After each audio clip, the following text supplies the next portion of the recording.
Hello and welcome.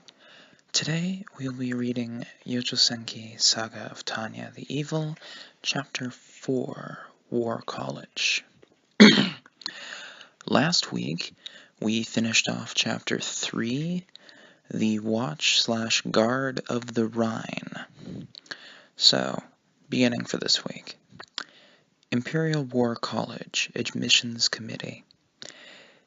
It is the appointed time, so I'd like to begin the Imperial War College Admission Committee's third round of reviews. An instructor from the War College is leading the meeting, and the row of committee members are all talented key figures in the Army.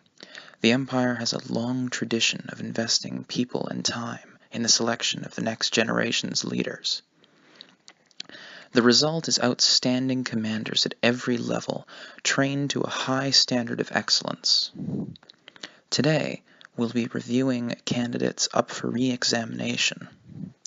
For that reason, War College admissions are discussed as a matter linked directly to national strategy and defense. Naturally, they spare no effort to discover the ideal candidates, considering multiple future placement options during the process. The Army values diversity, so the committee holds second and third rounds of review with different members for candidates who don't pass. It would be a horrible loss for the Empire if an exceptional candidate were dismissed as unfit. And history has proven that this process is the correct one. Many people, including distinguished officers of both the Army and the Navy, have become central figures in the Army's forces thanks to the multiple stages of assessment. General Moltke, okay, that's M-O with umlauts, L-T-K-E, Moltke? It's either Moltke or Miltke. I'm probably butchering my German here. Anyway, General Miltke the Great is such a fine commander that the reviewer who selected him said the greatest accomplishment of his military life was discovering the magnificent Miltke the Great. But he still received severe criticism to the tune of, quote, "I can't imagine this candidate becoming a soldier," end quote, and only barely managing to squeak by in the third round. As usual, I hope we can make this a lively debate and hear from the perspectives of the front lines, the General Staff, and the War College.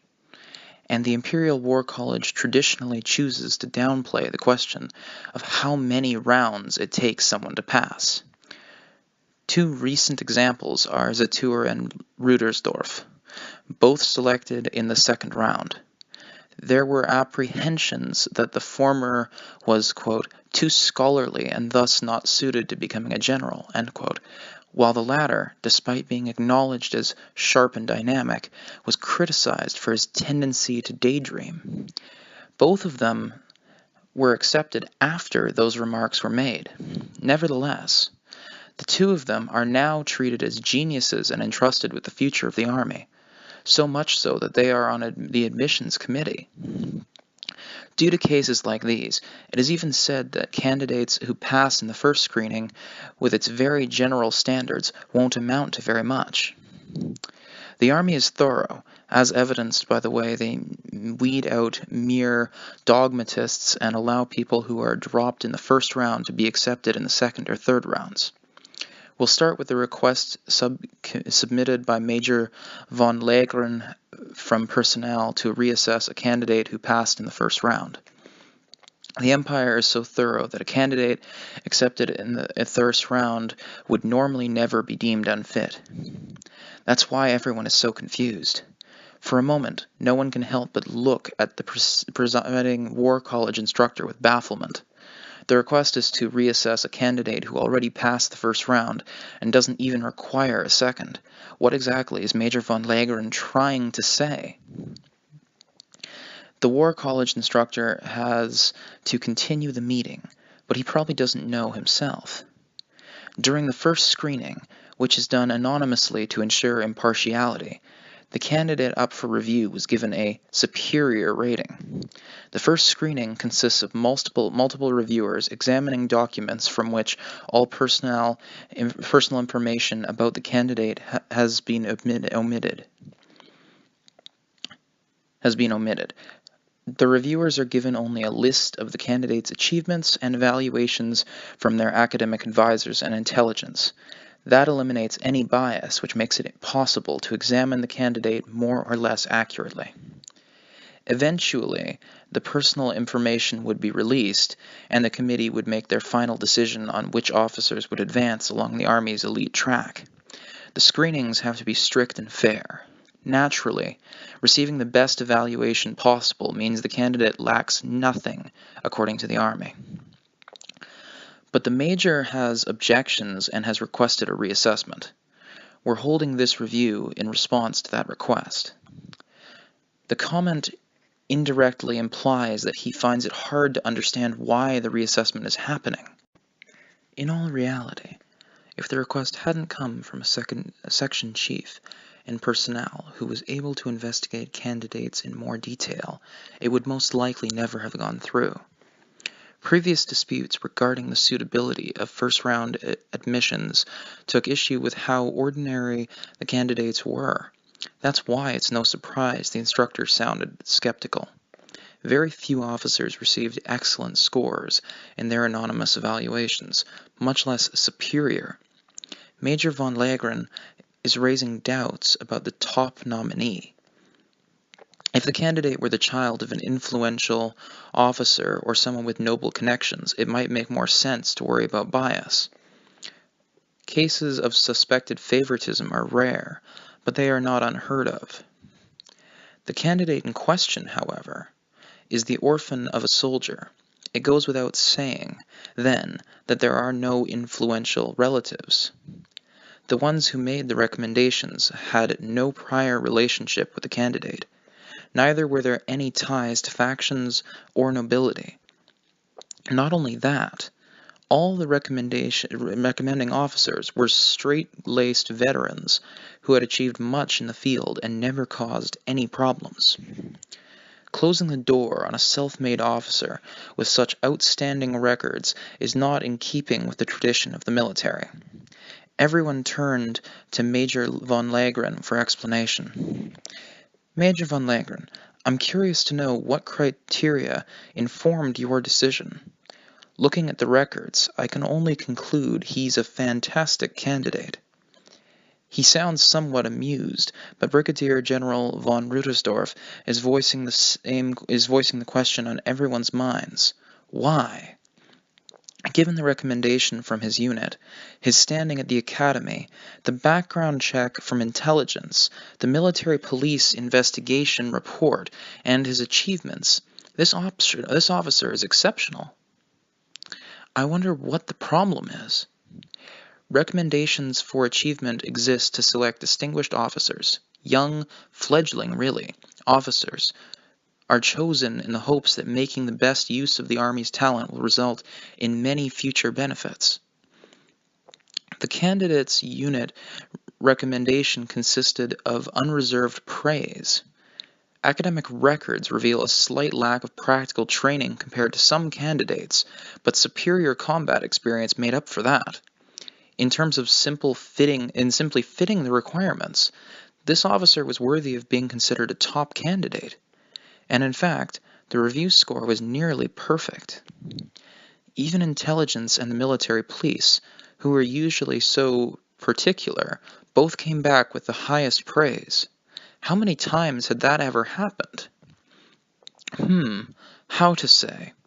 I believe, and I think many of you agree, that he's one of the most promising candidates we've had in recent years. Uncommonly good.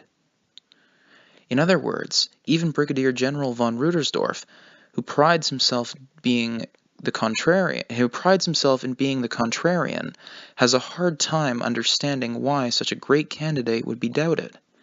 If the reassessment request hadn't come from one of the top elites in personnel, who was known for his intolerance of flaws, everyone would have shouted him down. True, The candidate has performed at the highest level in every area, but nevertheless, I find this a difficult one to admit. Major von Legren, however, declares that he asked for the reassessment despite acknowledging all the candidate's strengths. He came in second in his class, hasn't made any trouble for the military police, and, according to intelligence, he's a patriot. And they guarantee he can uphold confidentiality. He even got a recommendation from his combat unit, for God's sake. Naturally, to the committee, Legren's objection can only be a joke. To preserve candidate anonymity, decorations, and what years they attended the academy were redacted. Fuck, let me read that. To preserve candidate anonymity, decorations, and what year they attended the academy were redacted. But this one's records are such that they practically guarantee an award of aerial field service badge or better. After all, a recommendation from a command unit requires excellence of both character and skills.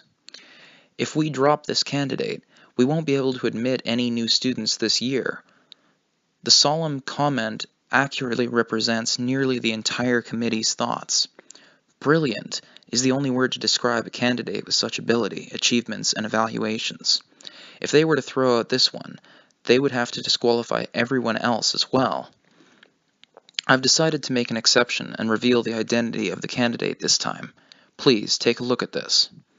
Unable to let things go on like this, the Chief of General Affairs and Personnel hands out the documents in question. As a rule, candidates remain anonymous for reviews, but he has the authority to reveal their identities if circumstances warrant it. He doesn't know Legren well, but he wants to at least give him a hand, even if he's basically doing it in good faith to safeguard the Major's career. The candidate is a rare, and by that I mean that within the most... The candidate is a rare, and that's an understatement, Silver Wings Assault Badge recipient, and was also nominated for an Aerial Field Service Badge for frontline accomplishments. Such an officer would normally be wholeheartedly welcome as a future leader. The problem is that the one who achieved all these things is a child of 11 years of age. Any sensible officer would hesitate to send a little kid into battle. The General Affairs Director figures Legren is opposing her advancement due to her age. That is about as much as he understands of the situation, but he agrees to declassify the information. You mean a kid did all these things?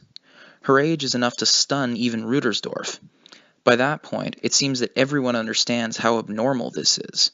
The room abruptly quiets down in confusion and astonishment. She became a magic first lieutenant at age 11, graduated from the academy second in her class, received the Silver Wings Assault Badge and was recommended for the Aerial Field Service Badge, was recognized as an ace of aces with 62 downed, plus 32 assists, and nicknamed White Silver. And she's working in the instructor unit? They wondered if they should all laugh. A resume like that makes her a prodigy. Cultivating magic officers is a pressing matter, but her age gives you pause, correct? More than a few of the committee members feel that she is far too young. They aren't sure they can entrust her with command of a whole battalion. More importantly, even though there has long been demand for more magic officer training, some people criticize magic officers as short-sighted. Yes, she may be a competent magic officer, but whether we can use her as a commander is a different question. Excelling in a highly specialized field is hard enough. Plenty of aerial mages boast outstanding individual capacities, but surprisingly few of them make decent commanders. No, a magic officer's high competency doesn't necessarily make them a great superior. Not all famous athletes become great coaches. The qualities required for commanders are far different from the ones it takes to be an individual ace. Thus, some of the officers interpret Legren's doubt as a response to the girl's age and ability level. From those angles, there is indeed room for debate. But her reviewers dismiss those concerns. She's plenty talented, and her achievements, unit recommendations, and so on fit the requirements perfectly. she has nothing to find fault with. Her records include her experience leading a platoon with no mistakes. Well, if she couldn't even lead a platoon, there wouldn't be any point in officer training. More people than you might expect get tripped up there. That said, at this point, considering her unit recommendation, it wouldn't be right to express doubts as far as her command ability was concerned. She's an officer from the accelerated training program. Her tactical knowledge might be too specialized. Maybe it would be better for her to do advanced officer schooling first. Some of the generals still raise doubts. She took an accelerated course after all. Even if she can put what she knows to use in actual combat, she could have holes in her knowledge. Regardless of whether she can give simple instructions at the tactical level, does she have the appropriate skills to give commands that take complex situations into consideration? It's only common sense to wonder. But the reviewers who rated her so highly during the anonymous screening stand their ground. Her graduation thesis was, quote, "the logistics of the swift deployment," end quote. The railroad department thought very highly of it. As to her graduation, there is already proof that she is capable of debating strategic issues, the thesis in question. For a cadet to write on such a subdued topic was rare. Usually they preferred something more rousing. Considering the results she had attained on the battlefield, it was even stranger. During the anonymous review, everyone figured the candidate had to be someone with extensive field operation experience if they could write logistical analysis like that. Anyone who read it would assume it was written by an expert and think no more of it. And when people who knew logistics read it, they were impressed all the more by the superior writing and viewpoint, even if they didn't want to admit it. The outline was simple and clear. She emphasized gathering resources and said that supply lines should be secured through depot organization and a standardized distribution process. She argued that efficiency should be a top priority with the goal of eliminating all long-term storage, except for emergency supplies. After her criticism of hoarding resources in the rear, she proposed a way of managing essential materiel that would support continuous combat on the front lines. Apparently, it was common knowledge in logistics that the railroad department had read it, loved it, and practically begged for her to be assigned to the team. In fact, a number of skilled field officers reviewed the paper and gave it high praise. They said that anyone who had ever launched an offensive from the front line and run out of supplies had a keen understanding of where it was coming from. Rudersdorf, always worrying about operational logistics himself, was no exception. No one assessing the anonymous candidate would have ever imagined that she was only 11 years old. Sorry, one thing. I hadn't given much thought to who wrote it, since information about the author was classified, but it wasn't a research report from the War College? No. She wrote it in the academy. Excuse me, but do you really think any further deliberation is required? I can't see the need for it myself. If she can debate on topics in logistics, it's hard to call her short-sighted. Rudersdorf cocked his head. The longer the discussion dragged on, the better the candidate looked, and the fewer reasons to doubt her remained. Then, and perhaps it is to be expected, Brigadier General von Zetour breaks his silence, looking as if he can no longer stand idly by. He doesn't particularly raise his voice, but his tone is dissatisfied to be sure. Here's a question. It appears that the candidate personally received a recommendation to advance to War College from Brigadier General von Volkov? V-A-L-K-O-V. It's either Volkov or Volkov. During her field training as a cadet, but personnel rejected it. Can someone explain what happened? As far as Zetour can see, aside from her age, First Lieutenant Degrachoff is an excellent candidate and fits the bill with no problem. She even received high evaluations from some officers while she was still a cadet. Volkov admired her performance in the conflict zones so much that he recommended her for War College admission. Though Zetour had only met him in person a handful of times, he sensed the man's intelligence during those conversations, and it was hard for him to imagine that Volkov would make a deeply erroneous recommendation. And furthermore, as far as he can tell, she was regarded highly throughout her entire career, and her abilities have never been doubted before. Why wasn't she reviewed at that point? Who rejected her? I rejected her for her age and lack of achievements. Zatur nods as if he expects Legren's answer and turns a stern eye on him. Major von Legren? Yes, what can I do for you, sir? I don't want to go on a tangent questioning your impartiality, so setting aside the initial rejection, why did you request this reassessment? Legren's objection is so problematic his fairness is being called into question. Zatur doesn't outright say it, but everyone is wondering the same thing. She has so much talent, so many achievements. She is an outstanding officer. How could he possibly doubt her? Because I have serious qualms about Lieutenant Degrichev's character. Legren can't shake a bad feeling he has about her. His experience assessing numerous officers tells him something is off, and that uneasiness has solidified into a deep distrust. He is determined not to let this abnormal girl be appointed to the heart of the Imperial Army. Are you saying that despite knowing she scored extremely high on both her psychiatric evaluation and the intelligence test of her ability to maintain confidentiality? Yes, sir. Of course, she would pass both the psychiatric evaluation and intelligence assignments. Not only that, she might even be religious enough to get complimented on her piousness by a priest. Most soldiers wouldn't ask God for forgiveness in the middle of a fight. Still, that only means no one has been able to detect her abnormalities. Are you questioning the results of the tests? That's right, but I don't doubt the tests themselves. I concede that the results are adequate. I'm sure the tests all came up with the right numbers. That's not what was abnormal about her. Well, I understand the issue anyhow. That psychiatric evaluation is meant to test adult military professionals, not weirdos like her. So I'm sure those numbers are the result of a fair and carefully conducted test. And that's precisely what's abnormal. Major von Legren, I'd like to take the opportunity to remind you that everything you say will go on record, and then ask you to confirm something. Yes, sir. For Legren, both going on record and doing major damage to his career are frightening prospects.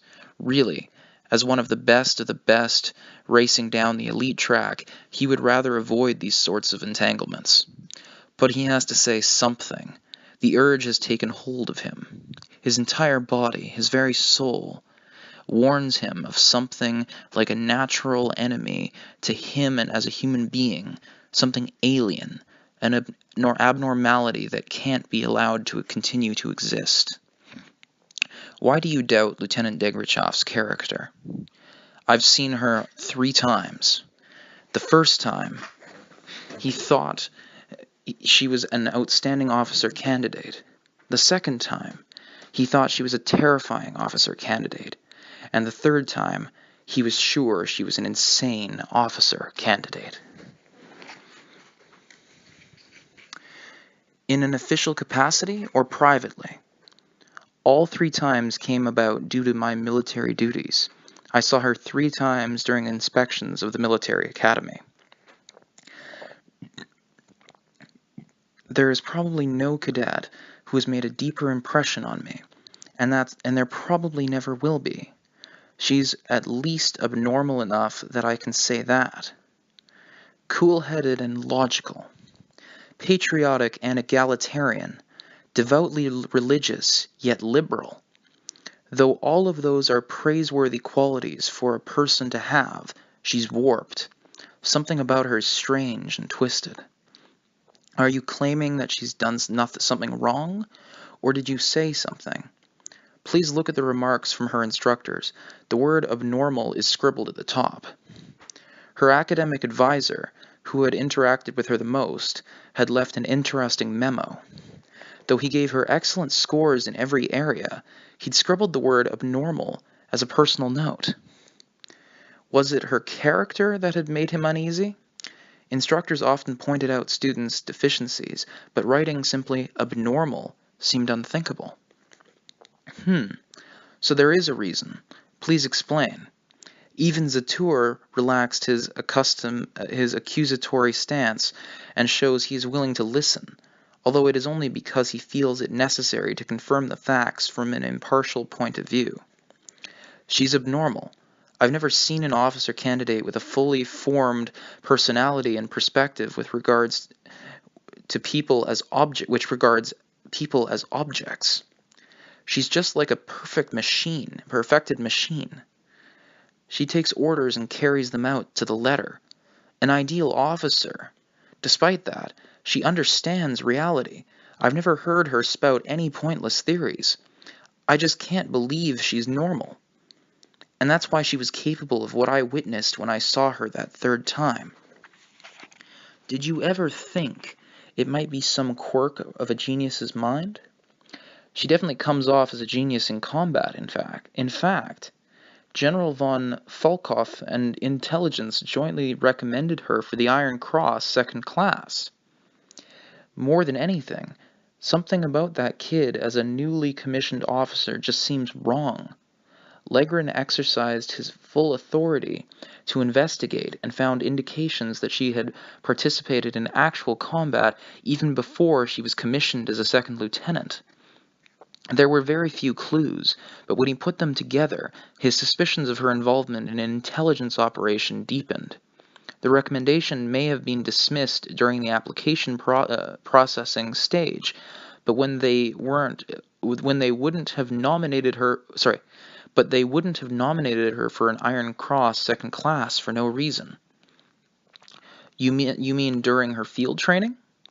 This surprises everyone, and a stir goes through the room.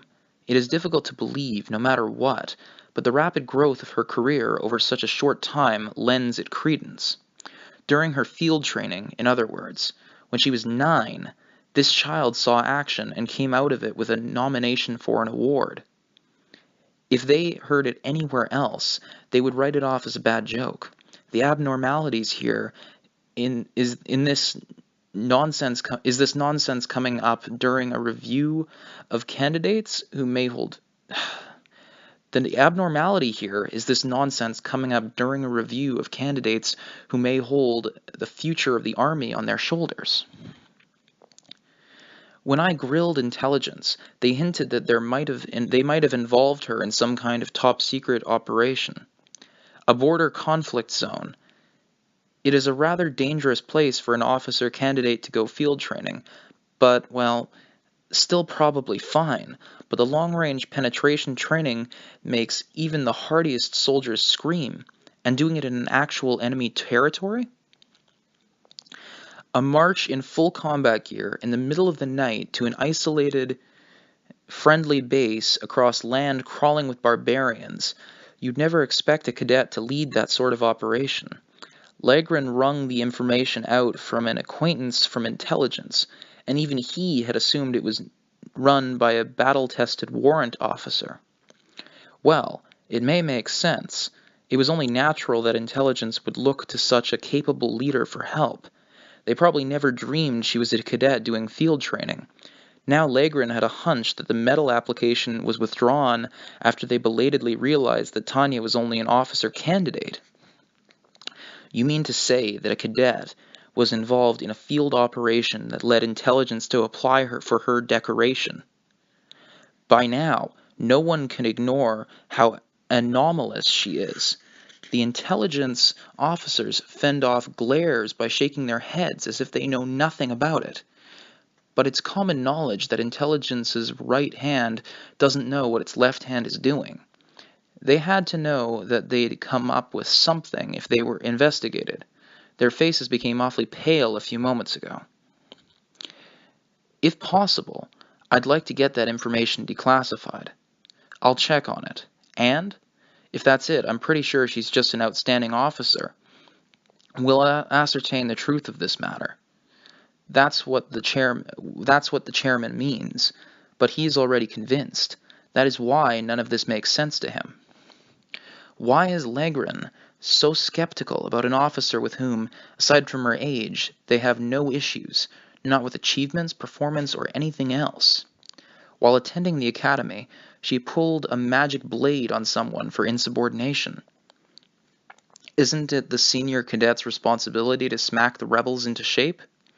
To come out and say it, although military law prohibits taking punishments into one's own hands, there are unwritten rules.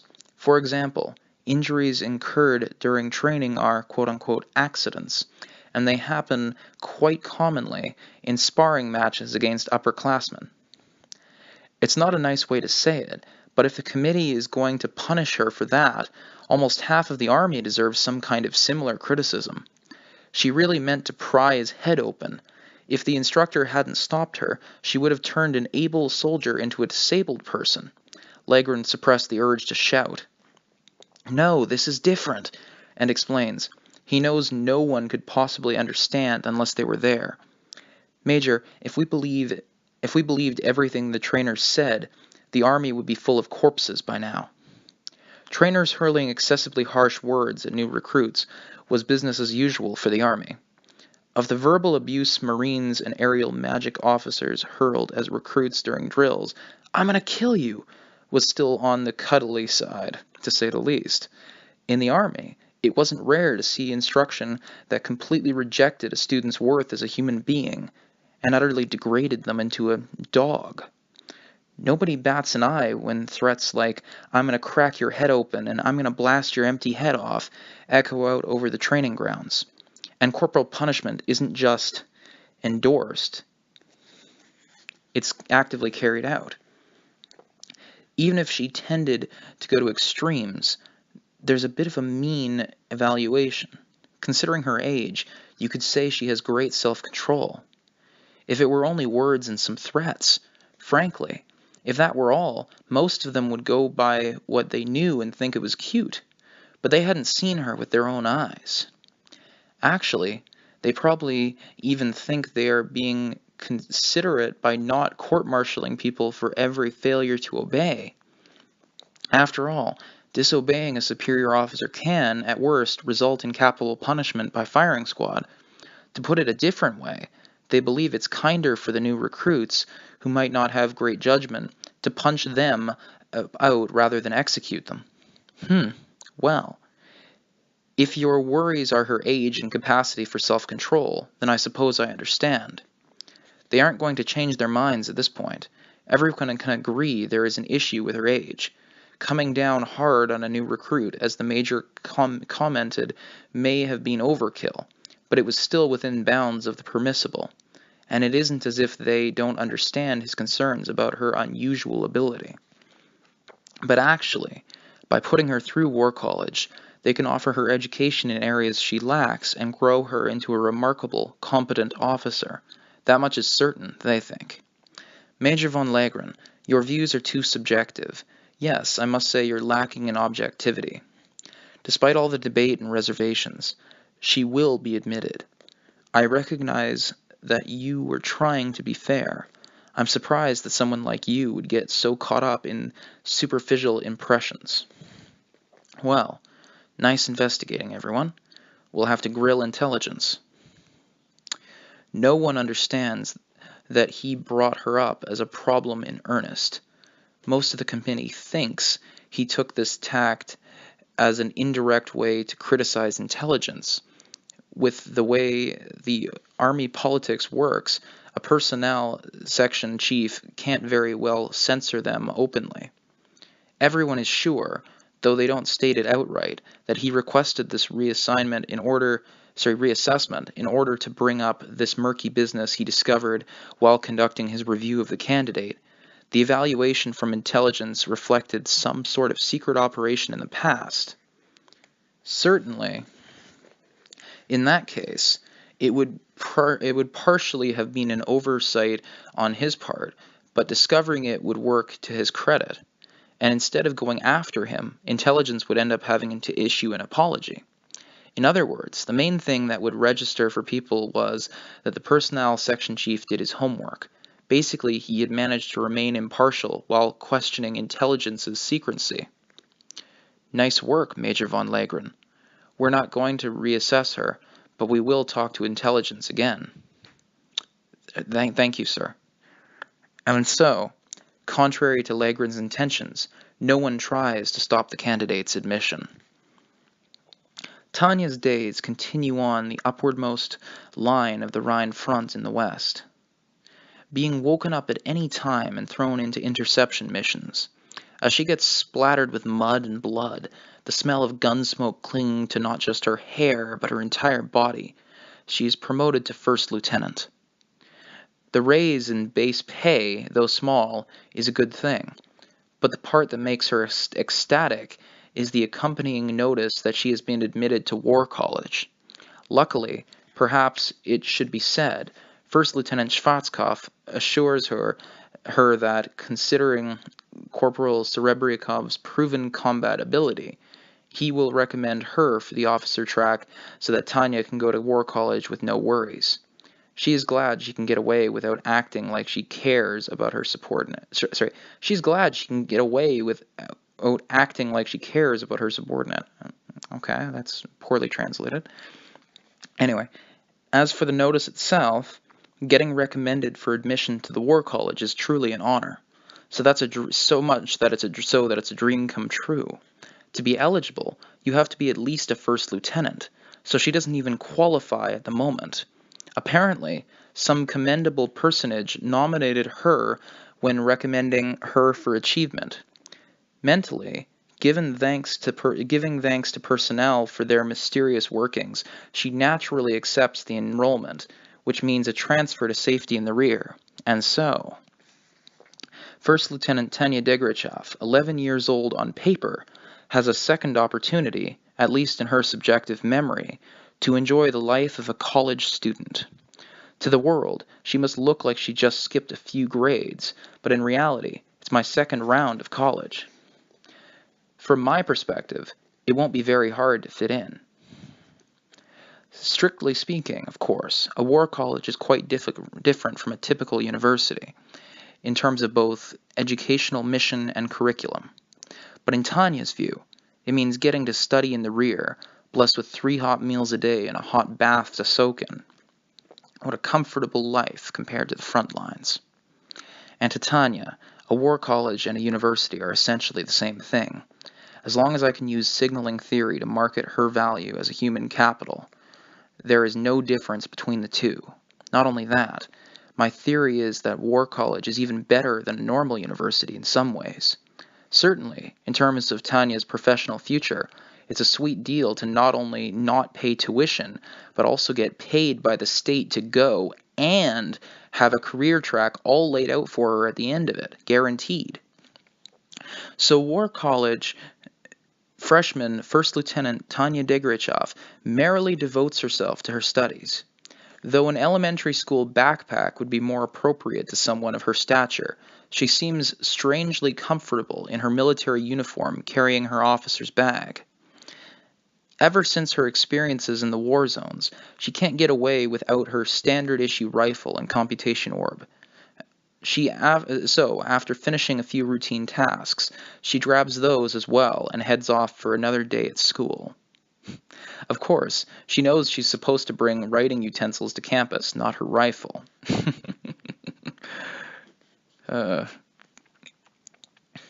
Insert school shooter joke here. Whatever. If only. Anyway. Still, at some point, she started to feel incomplete without her gear within reach. She never knows when there will be a chance to shoot the mad scientist, a rabid believer, or being X dead. Therefore, she feels it's both imperative to consider everywhere a battlefield and be ready to seize any opportunity and impossible not to. Yes, her battlefield is everywhere. That's precisely why the War College accepts even a little skip-grader kid like her so naturally. Even if it isn't her intention to look tough, it's difficult to make light of an officer back from the field wearing the Silver Wings assault badge and constantly exuding that battlefield tension. On top of that, she uses her free time to disassemble her rifle and give it a good cleaning, unconsciously gritting her teeth, dreaming of the moment she will kill Being X. and her response when another officer notices her and asks why she always carries her rifle is definitive. Looking up with a perplexed expression that makes her seem her age, she says, "I may have to stake my life on this equipment at any moment, so I can't relax until I have it with me, i.e., because I'm a coward." "You mean you don't feel safe unless it's within reach?" "Yes, sir. Something like that. Please consider it the childish habit of a baby who won't let go of her favorite blanket and laugh." Yes, that's probably enough to leave a solid impression. Thus, it doesn't take long for everyone to perceive First Lieutenant Tanya Degrichov as less a child than a soldier back from the front lines. That is, they treat their classmate as a frightening but reliable fighter who smiles as she discusses national defense, arguing about the best ways to slaughter enemy troops. "Morning, Mr. Lycan? Lycan? Laeken. Lycan. Good morning, Mr. Lycan." I only realize she's approaching when I hear her voice. I really can't even sense her. I do have a little combat experience, but I guess I've gotten pretty soft compared to the officers just back from the front. Or is she simply that great of a soldier? "Good morning, Lieutenant Degrichov. Beg your pardon, but do I see you still have your rifle with you today?" Sorry, "Good morning, Lieutenant Degrichov. Beg your pardon, but do I see you have your rifle again today?" In my time as a warrant officer, I've seen a lot of commissioned officers, but probably none of them have as bright a future as she does. She's barely over 10 and enrolled in the War College, which they say is unheard of. Well, it's incredible that a kid that young would even have enough career experience to be a first lieutenant in the first place. But I guess the world's a big place, and these are troubled times. I was just as good as everyone else on the battlefield, but here's an officer who can get around my back. Lieutenant Degrichov is clearly not the type of officer you can judge by looks. I hear she brings her rifle and computation orb to school every day, and leaves them with the on-duty commander of the guard. The reason she can't be without her weapons must be related to her combat experience. There are some guys who come back and have psychological issues. That don't let them leave their weapons. But her case seems different. She doesn't seem like she would be particularly nervous without them. Basically, she's making a habit of carrying her weapons. That means she must be ready to do battle at any time. But, and I'm repeating myself a bit, she did receive the Aerial Field Service Badge very young. She's well trained and addresses non-coms properly. Next time I'm on the battlefield, I won't separate enemy soldiers out by age. If I don't shoot, I might die. I'll count that as one lesson learned. Yeah, it's embarrassing, but apparently habits die hard. I know the feeling. Until I finally got used to sleeping in the moonlight, I was always unconsciously looking for cover. I knew I was safe, but the habits you created while you're fighting for your life don't fade so easily. Not at all. I think it's wonderful. Actually, it means she has a good grasp on the important things on the battlefield. Understanding those while keeping a grip on your sanity is a test for green second lieutenants. So that's like new ones. On the battlefield, harsh reality crushes the rules they believe in. Bravery, glory, honor, all those ideals get covered in mud and blood as they fight to the death, and a handful of exceptions make a name for themselves. Only a handful of exceptions make a name for themselves. The secret that those few know is that it's not so hard. All they have to do is listen to what the non-coms have to say and offer opinions that will garner them respect and admiration. But there are really almost no officers who can do that. Thanks for someone working their way up. Nothing makes me happier than some reassurance. That's why I have to look past this little girl's exterior, honor who she is, and assist her with sincerity. If an officer can appreciate the effort it takes to climb the ranks, they grow. Understanding that fact, I faithfully fulfill my duties as commander of the guard and pay respect to the small yet illustrious first lieutenant. But with all due respect, Lieutenant, may I ask what brings you here today? As you know, today is an off day. There aren't any classes. It's what is generally known as the Sabbath, in other words, Sunday. Most pious believers go to church, and some go to confession. I hear this first lieutenant is often praying in earnest at church in the morning. Actually, I've seen her staring raptly at an icon more than once. Yes, it's something straightforward. I want to use the library. The reference room in the dorm simply isn't satisfactory. Although it's an incredibly simple observation, Lieutenant Digrichoff is really, truly hard-working. Even the grumpy-headed librarian commends her knowledge. Even the grumpy-headed librarian commends her knowledge, curiosity, and desire to learn. So I guess this girl is the epitome of what a soldier should be. I even heard from my former superior that the General Staff's strategy section was blown away by her analysis of the lesson of war and re-examination of basic tenets. I wonder what she's got crammed in that little head of hers. She truly does impress me. I beg your pardon. Then, as usual, please leave your weapons here before making your way in. Normally, it's too much of a fuss to look after officers' personal effects. Keeping an eye on them takes effort, so I don't usually want to do it. But this first lieutenant is different. A soldier has no greater friend on the battlefield than her rifle. And for a mage, their computation orb is just as invaluable. Watching over these is an honor, so I don't even notice the workload. Thanks. Then if you'll excuse me. After quickly filling in the application and accepting the proof of storage receipt with a practiced hand, Lieutenant Digrichoff proceeds onto campus. I glance after her, and even from behind, I can see that although her stride is small, she steps with confidence. Her narrow shoulders seem incredibly broad.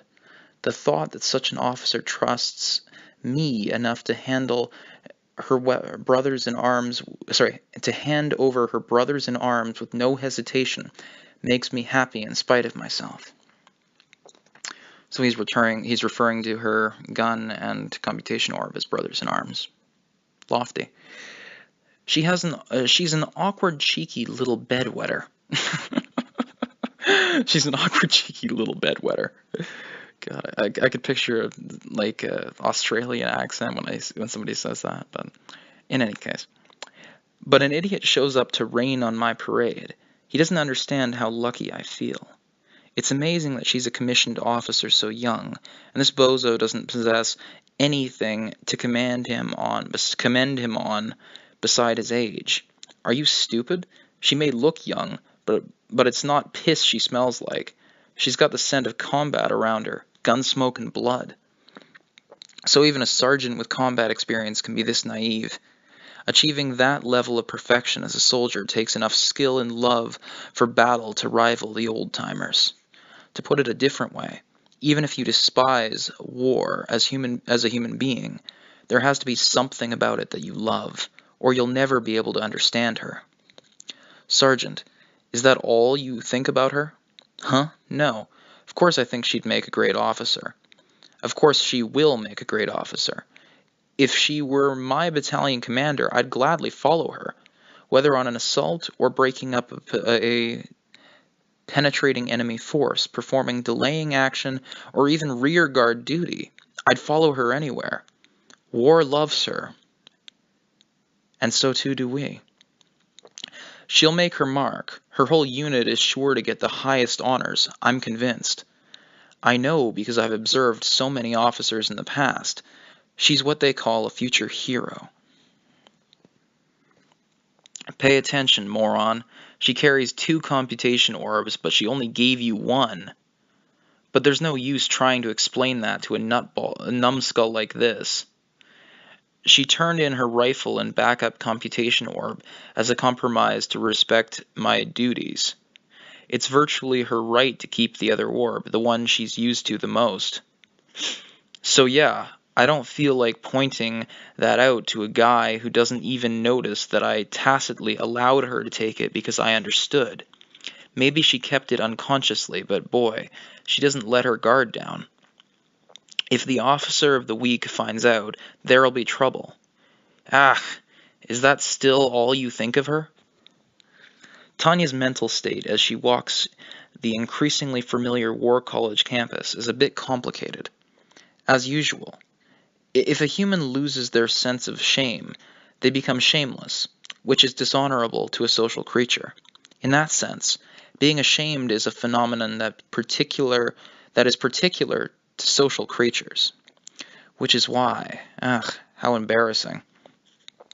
Though I'm intent on revenge, I know I can't be proud of carrying my rifle with me everywhere. So after an instructor indirectly kidded me for it, I've taken to leaving my firearm with the commander of the college guards.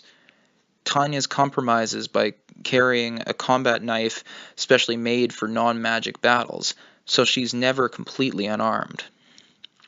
Still, it would be a lie if I said the way they look at me when I go to turn in my weapons doesn't bother her. I don't like being exposed to their amused glances, as if I'm some weirdo under observation. But considering they have a point, there is nothing I can do about it. Maybe it's her imagination, but I can't help but feel the guards are laughing at me. Here's that dork again, bringing her rifle to school. But Tanya can't grasp why they might stare at a fully outfitted mage wandering around the rear. I can't get upset if it's something I would do myself. Still, I have a reason for always being prepared that I can't tell anyone else. It's a simple issue of dignity. If my rational mind gets buried in faith, my sense of self will fade.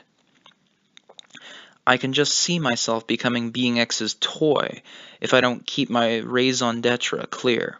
Editor's note: raison d'etre, a reason to exist, the firm line demarcating you as you, and such is originally sourced from the French language. Anyway, I can just see myself becoming Being X's toy if I don't keep my raison d'etre clear.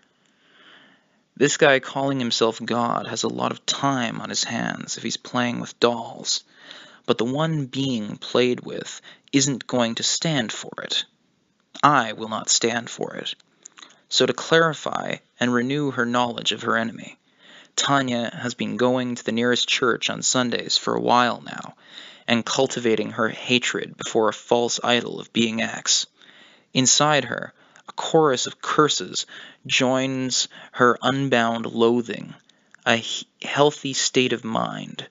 That is the individual Tanya Degerchaf's response to the manipulator of humans, Being X. She takes her rifle with her so that if a chance materializes, she can shoot him in the face. But unfortunately, she never runs into him here. Of course, I know that's an unproductive way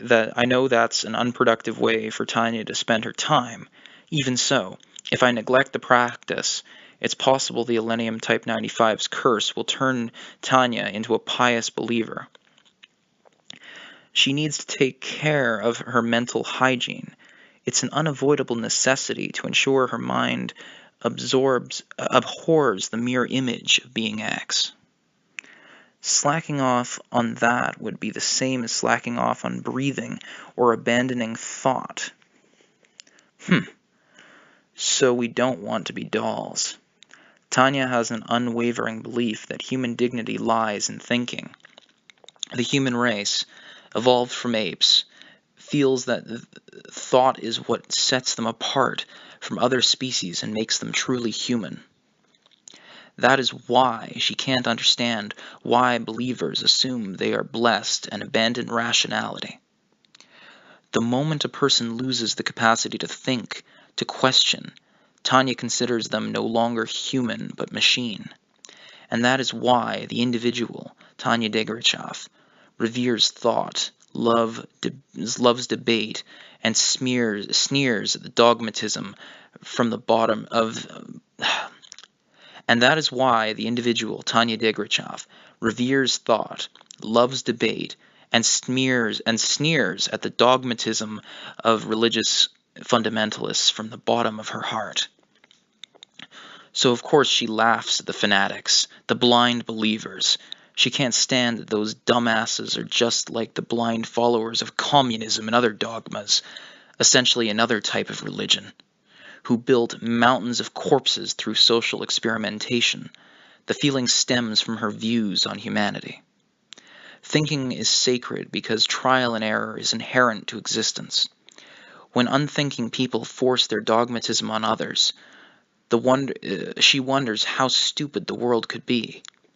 Being X, who is trying to make her the vanguard of that sort of dogmatism, is nothing but her sworn enemy. She can't allow him to remain in this world.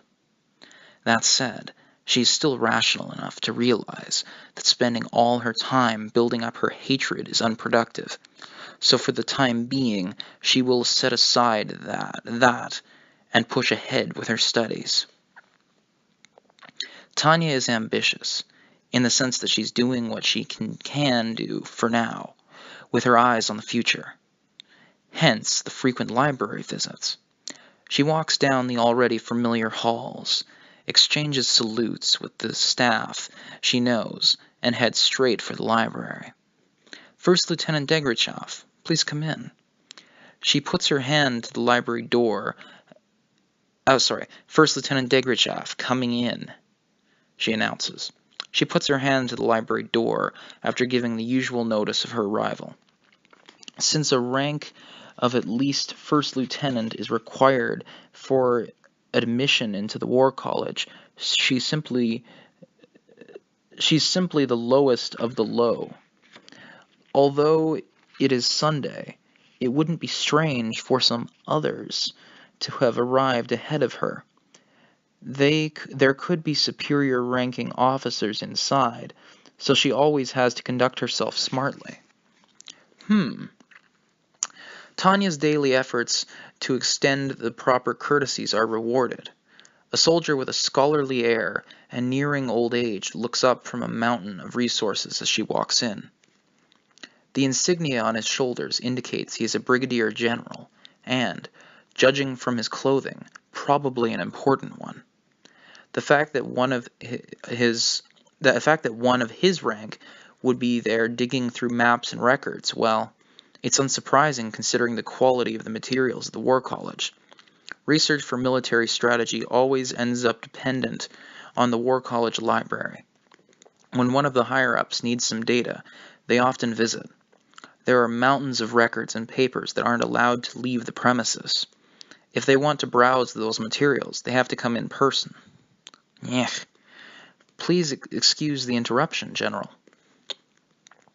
Tanya chuckles to herself in her head at this one-in-a-million chance meeting. No matter the era, it never hurts to have friends in high places. And if you are trying to meet people, it's essential to go out and increase your chances. That said, it's a terrible shame that my external age is so young. It makes me hesitant to go anywhere alcohol could be employed. Obviously, if such a little girl were present, anyone would have a hard time enjoying their drinks. It would defeat the entire purpose of the adventure. On the other hand, she's able to make a good impression by having her act so put together at such a young age. It is difficult for me to capitalize on her appearance, because I have to consciously behave like a child, though. Children are already another universe I don't understand. So little girls might as well be alien life forms. So she can smile in a pinch, but that's about it. Now that she's blessed with an opportunity, she will not hesitate to take full advantage. Oh, you can just treat me like an older alum, that's I guess an abbreviation of alumni, for the moment. The man who returns her salute sounds less like a soldier and more like a philosopher who would be more at home doing research. He's probably straight-laced in some sense, but as far as she can tell, he seems friendlier than bad-tempered. I'm assuming they mean he seems more friendly than bad-tempered. That's not translated properly. Next page. That's page 219. Let's see. Thank you, sir. My name is Tanya Degrichov. I'm a student here, and I was granted the rank Magic First Lieutenant by the Empire. I'm Brigadier General von Zatur, Deputy Director of the Service Corps in the General Staff Office. The Service Corps in the General Staff Office? He's one of the top dogs in the rear. I'm so lucky. It's an honor to meet you, General. She's pretty sure that she can say that and mean it. After all, they have about as much clout as the guys who run general staff personnel. In an operation, they'd be the ones running administrative strategy. The only word for this chance to meet an off-duty officer from there is lucky. Lieutenant. Are you in a hurry right now? Not in particular, sir. I'm here for the purpose of self-study to acquire knowledge. She manages to control herself and obediently states her purpose instead of jumping up and down. Luckily, her need to satisfy her intellectual curiosity and errands to research laws and ordinances,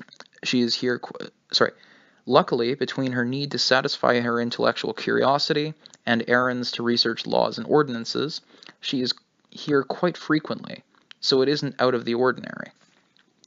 Great.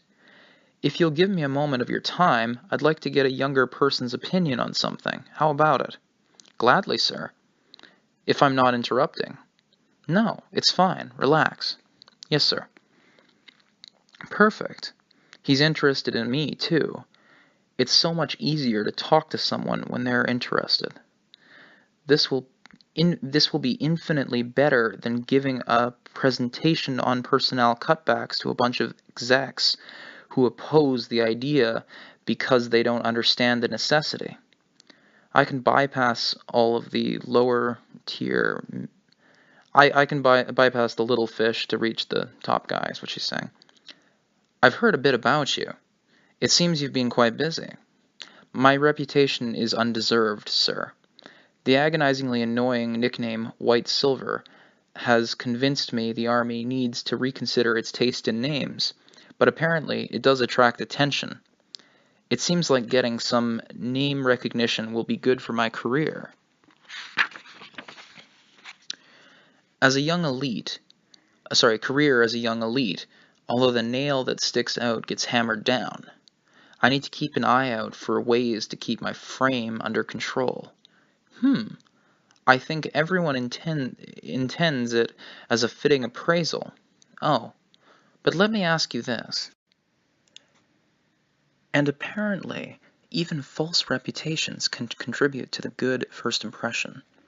Even if it is just a casual whim of this brigadier general, who has taken a slight interest in Tanya, he is going to ask her perspective.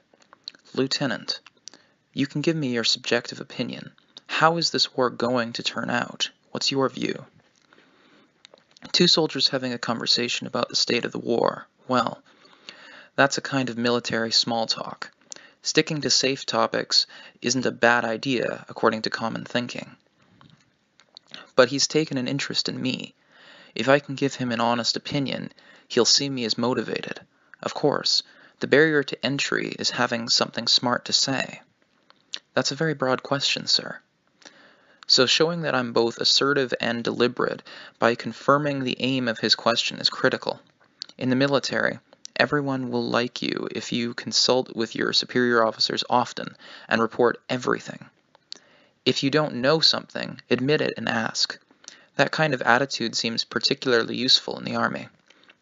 These imperial soldier creatures have a tendency to be bizarrely obsessed with accuracy. Since that's how it is, instead of trying to gain points, I'll put effort into not losing them. You can't get promoted just by speaking up.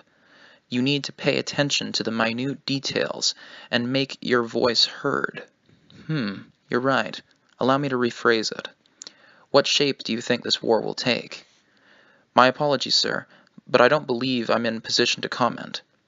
And you should always stop yourself from commenting on things outside your duties. For example, Human resources shouldn't butt into the affairs of sales business, just as sales shouldn't butt into human resources business. It's important to know your place. It's all right. This isn't an official consultation. Just tell me what you think. Then with your permission, sir. I really don't want to say anything, but refusing any further would be rude. It would be worse than anything to come off as someone too inept to have anything to say. Remaining silent and expecting him to understand would be naive, a super dreadnought class fantasy. Human beings have 2 ears but only 1 mouth. In other words, when dealing with someone who is willing to listen, 1 mouth is plenty. Unless you open it, your ideas have no chance of getting across. I'm sure it will turn into a world war. Rule number 1 of making a good first impression, or presentation for that matter. Declare estimates with confidence. And while it's important to be creative, making sure your forecast is reliable. A presentation is meaningless if your points don't reach your audience. World war? I believe most of the major powers will become involved, so the fighting will take place on a global scale. Will this be this world's first world war? Well, there's no mistaking that the major powers are going to have a serious fight. It's definitely going to be big. In that case, perceiving it as a world war is only common sense. World powers will clash with one another, seeking hegemony. Each side will fight like they mean it for sure. So showing I'm not taking things lightly, that I'm facing reality, is more likely to work in my favor. What makes you say that? Though the Empire is an emerging state, compared to the existing powers, we boast quite an advantage. It's also important to avoid convoluted explanations. The only way to prevent pointless meetings is to thoroughly establish common understanding. In that case, this Brigadier General seems very smart, so much so that I'm surprisingly open-minded of him to have a conversation this serious with In that case, this Brigadier General seems very smart, so much so that it's surprisingly open-minded of him to have a conversation this serious with a first lieutenant. But then, that's precisely why he's worth talking to. If we were to fight each nation one-on-one, we would surely come out victorious. Right. Against the Republic we could win. He said the hard part for me. Against the Republic. Can mean it might not hold true in other cases. Since the superior officer hinted at their other potential enemies, it's easier to continue the conversation. Genuinely impressed by that nuance, Tanya realizes she is perhaps talking a bit much. She even senses that in the army, where you don't really get to choose your subordinates, they invest in their juniors more than in the corporate world. This perspective was impossible for me to have had when I was doing layoffs in human resources. So I should take this lesson to heart. In the army, unlike in a company, you don't get to choose your subordinates. All you can do is educate them. But actually, it's difficult to imagine the Commonwealth and the Russi Federation simply standing by. It's not such about the kingdom of... I'm not sure about the kingdom of Ildoa or Idolia, something along those lines. Hard to pronounce. I'll go with Ildoa for now.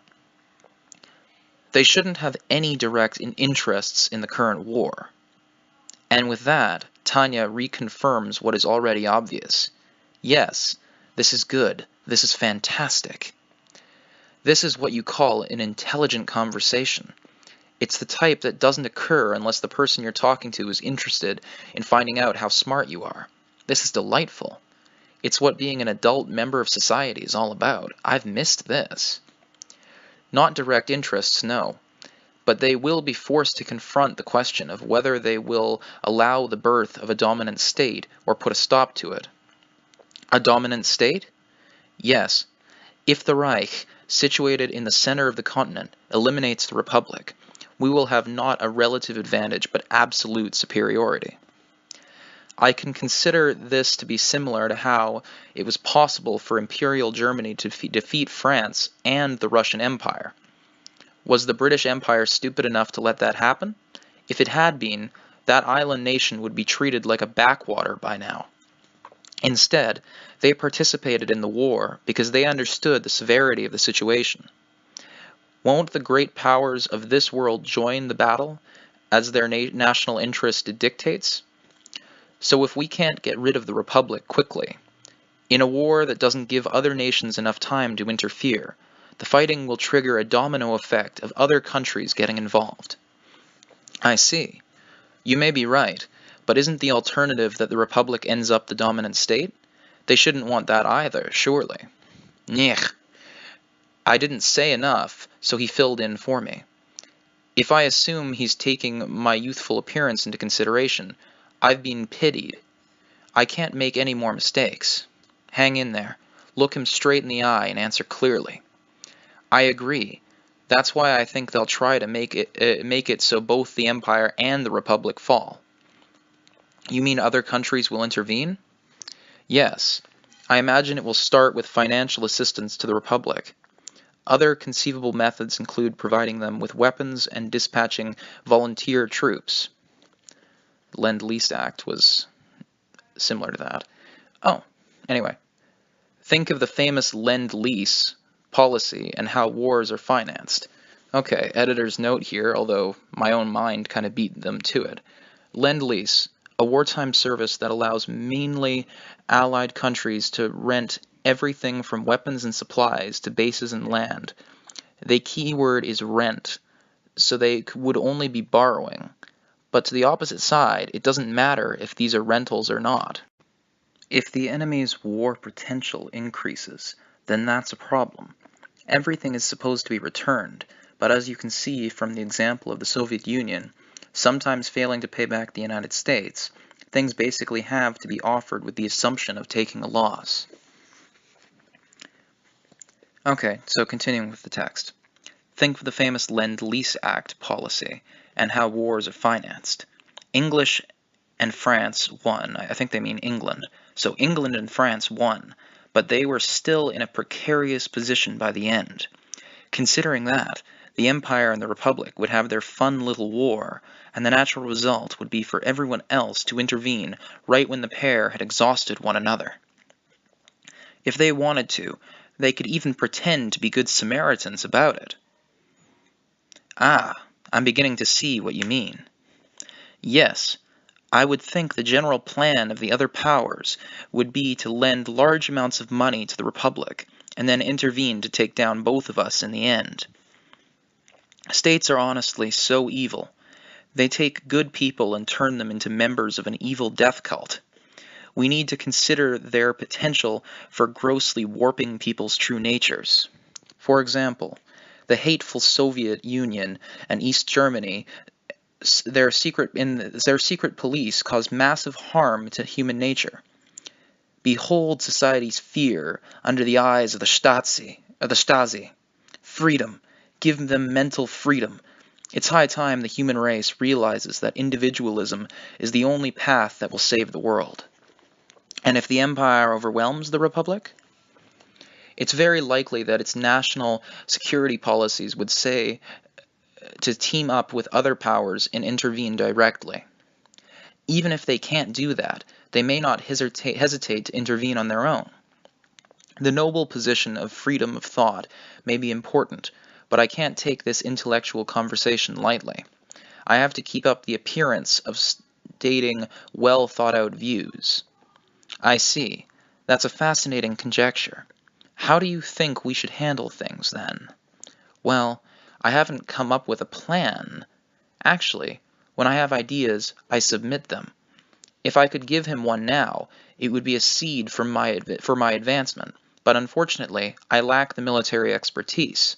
Well, perhaps military creativity should be left to Napoleon and Hannibal. Editor's note: Napoleon Bonaparte, France's great revolutionary leader and a soldier and a politician. Just like Germany's fellow with the toothbrush mustache, they're referring to Adolf Hitler, he's an example of how an outsider manipulated the powers that be in order to seize power. This one lost, but he is well regarded, so you won't get thrown to jail for talking about him in France. Alright, now then. As for Hannibal, he was a general that basically tore apart the entire Roman Empire in its final death throes. They don't have an editor's note for that, but I'll insert one for you. And his tactics are also well regarded. Anyway, continuing with the text.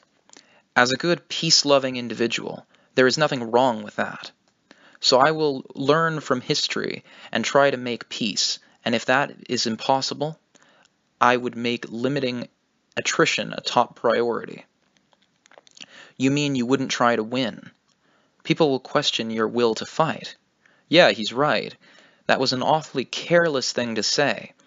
In the manner of a university professor, I spoke a bit too passionately. I can't believe I would say something that brings my will to fight into question in front of the director of the service corps and the general staff. Of all people, why him? Was it really my mouth that just said that? That was such a huge mistake. I want to shoot my mouth off. Okay, that's an interesting way to phrase that. Shooting your mouth off literally means talking when you shouldn't, so I guess that's a poorly translated joke of some kind. What he should be saying is either I want to shoot myself or something like that. Anyway, continuing. This could hurt my career. No. I once heard that cowards get overworked on the front lines. This is very bad, truly bad. Somehow, without letting any distress show on my face, I need to indirectly state in an utterly calm tone that this is not my intention. At the same time, I'll probably still be at risk unless I say something kind of brave to show off my fighting spirit. In a literal sense, yes, General. But I don't mean that we shouldn't aim for victory. It's a problem of definitions. We must deconstruct our assumptions. And go on. Yes, sir. I believe that if we aren't defeated, we should define that as an imperial victory, since our national defense plan would have worked. So in your opinion, how do we achieve this victory? We carry out a thorough bloodletting and crush the enemy's ability to continue fighting. Tanya seemed to specifically choose words soldiers like to hear: carry out, thorough, crush, groping for a way to speak realistically while projecting that she was full of fighting spirit. You mean annihilating the enemy's entire field army? Annihilating their field army? Well, that would be ideal, but it's not an easy task. In other words, this question is a trap. In order to show him I'm not just taking a hard line because I think that's what he wants to hear, I have to dare to disagree. That would be ideal, but quite difficult, I imagine. Perhaps we should make attrition of enemy human resources our goal and devote ourselves to positional warfare defense. Can we win that way? I don't know, but we won't lose. And saving up enough extra energy to deliver a decisive blow at some point would increase our strategic flexibility. I can't declare we can win, but if this is the best thing I can say so he doesn't interpret my answer as saying we'll lose. I put the word decisive blow in there as insurance.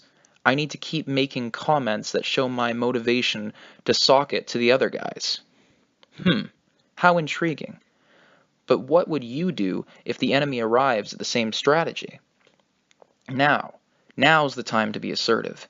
Once someone shows an interest in you, the final impression they take should be the strongest. If that's the case, I need to make my aggression clear and gloss over the extremely inconvenient truth that I'm lacking in the will to fight department. Yes, having considered that possibility, I propose switching our main strategy on the battlefield to infantry defense and mage offense. Mages may have destructive power and impact, but I don't think they're suitable for capturing positions. I agree. However, the objective isn't to occupy, but to eliminate enemy soldiers. To put it another way, the combat maneuvers would be carried out not to expand our sovereignty over enemy land, but to exhaust and eliminate enemy countrymen. We need to acknowledge the reality that in an all-out war, cutting off the root of the enemy's ability to continue fighting is the only path to victory. and we should develop measures to achieve that. In World War I, Germany slaughtered Russia and hit France and England hard. They were overwhelming the other countries on the tactical level. The biggest reason it eventually lost was that it ran out of strength. They lost too many men. When, in addition to France and England, they had to fight the United States, it was precisely because they knew they couldn't win that the German General Staff gave up. They realized that even if their lines hadn't broken, they could no longer continue fighting and had no choice but to accept their defeat. So they lost. There is an important lesson to be learned from this memory. That is, how defeat looks in total war. No matter how well you compete on the lines, if your country runs out of manpower, you can't continue the war. It's not a question of mentality, but the limits set by the laws of physics. As such, I'm convinced our main purpose should be to exhaust enemy soldiers with tactical disruption and penetrating raids from aerial mages. Honestly, I think penetrating raids are crazy talk, but as long as there's a slim possibility that mages could succeed with them, they're worth proposing. Besides, I wouldn't be the one doing them. If it's just unreasonable blather, I can keep it up all day. Take a look at Tsugene. I don't know who that is. Tsugene. Tsugene. Didn't that idiot get promoted at home for doing whatever he wanted in Manchuria and Mongolia?